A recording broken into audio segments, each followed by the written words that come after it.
الله أكبر الله أكبر. This particular video will orient you to the underlying strategy he's following. The underlying strategy of Satan since the destruction of the temple, well actually since the crucifixion and then the destruction of the temple, in light of the fact that church, the covenant switched to church, he's got a whole strategy of trying to prevent the church from maturing in order to prevent the rapture from happening. Because once the rapture occurs, he's only got 7 years left before he goes to jail. The Bible has a lot to say on this. And of course, Satan doesn't want us to know about the rapture so that we won't know his strategy. And since there's so much dissension about the rapture, he's done a very good job of making sure we don't know his strategy. I'm going to outline it. Some of the stuff that you're going to hear is very upsetting. Just understand, I'm as upset by it as you will be. Okay, we have to go back to the crucifixion. Well, actually, no. We have to go back to 29 AD. Israel rejected Christ when he came. He came on a schedule that they had known about for 1,000 years. I covered that in the How God Orchestrates Time video and in the associated web pages in that description. Christ invented church in order to save time. Time would have run out. And it was up to Father who church would be. It would be a future entity that Father would determine. That's the terms of Matthew 16:18, ratified in John 17. I covered that in the church video, the New Covenant video. That's where you have to start. Because Satan would have won if Christ didn't do this. In doing this, you and I exist. Because Israel was on a deadline. It was on a schedule. That schedule was supposed to end. The millennium was supposed to occur in 94 AD. And all time was supposed to end by 94 AD. So Christ literally saved time, and that's why we're here. Okay, you have to start there to understand the strategy that Satan develops. Well, of course, Christ died on the cross, was successful, beat Satan in the trial, strategically beat him.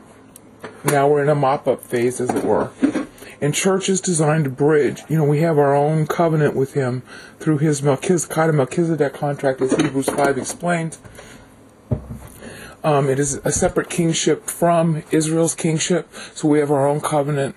That's why Paul talks about 2 walls in Ephesians 2. Now, Satan finding this out, because, it was a big surprise in the trial, the Angelic Trial, of which, in which we're all a part. It was a surprise. It was horrific. I covered the trial itself in my Thinking web series, especially Lord v. Satan 2 and 4. This set Satan back. I mean, it was up to him to accept the Matthew 16:18 vote too, because, it's a trial, and he has rights also in the trial. As defense counsel. Satan means defense counsel. Well, adversary, really, legal adversary. Anyway, he accepted the creation of church. Also, Christ unilaterally voted for it, Father accepted it, and Satan himself accepted it. So now, of course he would, because it bought him more time, even though his victory was sort of turned into a defeat. He accepted it because he felt that the conditions are just impossible to fulfill, and he thought God is really stupid. I cover all this in my web pages. The point I'm trying to make here is that this is the origin of his strategy and tactics, the goal of which is to delay or manipulate the date that the rapture must occur to his own best advantage. Now, to do this, the first question was, understand the nature of the time that we're in, for us to see what he's doing. And the nature of the time that we're in, it truly is that the Lord could return at any moment for the rapture. Whether it's secret or not, it can't be a secret because it's in the Bible. And whether people see it or not, I don't know, because it depends on how many people are Christians at that time. But it can happen at any moment. Greek word taku means that it can happen at any moment. It doesn't really mean quickly, except in the sense of suddenly. All right, so when you see I come soon or I come quickly in the Bible, it really means I come suddenly, without warning. Greek word taku is a military word. It means suddenly without prior warning. Next in sequence without prior warning is the actual definition of the word. Okay. So Satan doesn't know when this is going to happen either, any more than we do. And the criterion is the maturation of the church, which I covered in part 4 of my thinking series, and it's way too long for me to summarize in a video. Just for the sake of argument, take this as a given. The rapture is valid, it's imminent, it's pre-tribulation. You cannot look at history and gauge it. All right? With that as a given, here's what Satan ended up having to choose as a strategy, or he just chose it because he wanted to. And Revelation tells us what that strategy is. The strategy starts with, what about the Jews? Since the covenant changes to church, the Jewish covenant is on hold for its 1,007 years to be played if and when church completes, and it's an if, because we might not. I mean, God told us in advance, but really, technically, it could fail. He just says it won't, but He's not going to force that outcome. God never forces anything. Okay, so since the covenant to Israel went on hold, and its time will resume after church completes, that's in Hebrews 11:40, and I did the video on that, on God Orchestrates Time, and on the New Covenant, so see those videos.